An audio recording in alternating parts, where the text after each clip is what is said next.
Yeah, well, I coach the modified boys, and for some of these guys, this will be their first big race. I have to get them ready for all the anxiety and all the other things that'll go with that. So having it at home is great. They can sleep in their own beds and they can do all that kind of a thing. They're familiar with the course and all those kinds of things. But going into a race is going into a battle. And so they really have to get up for that and have the skills to go 1,500 meters. So we've been practicing trying to get up to that, and this will be one of our first tests to see where we're at. Rowing, you really have to work together. And I think that's the big thing. I think they're used to, participating in sports where they're on a team, but they're doing plays and things, and what they do, might be completely different than somebody else on their team. Here, we got to get everybody doing the same thing at the same time, and so that's, I think, a new.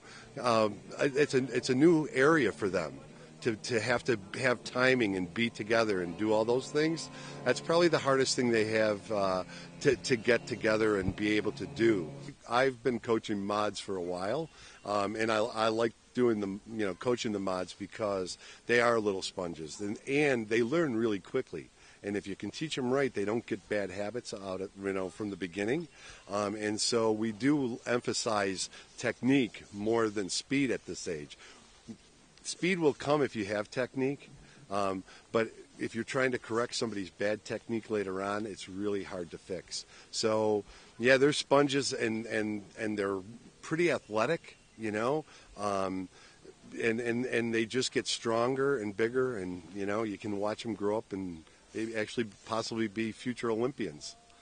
Out of those 3 coxswains I was talking to, one of them has raced before in the spring, but the other 2 have never raced before in the spring, where we do the sprint races and race side by sides versus our head of the fish, which is against the clock, one boat after another. So this is a little more intense because you see your competition right next to you and you know how they're going to do. You know how you're doing and where you're going. So you can see them off and you can welcome them home, but how tense is that 10 minutes, that half an hour when they're gone? Well, it's we know that they're under good care with the officials and all that kind of a thing.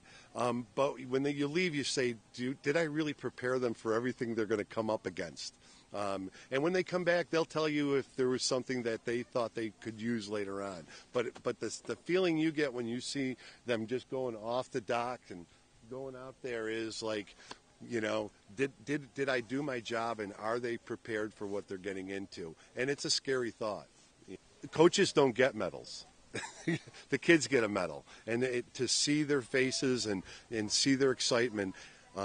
I love the sport of rowing, and I want them to love it. And I think when they get a medal or something like that, that just kind of boosts their love for it. They can see that they can be successful in it.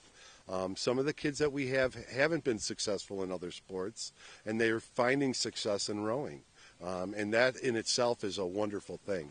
You see, just again, when you love something and you see other people grasp onto that and get a love for it as well, that's really what it's all about.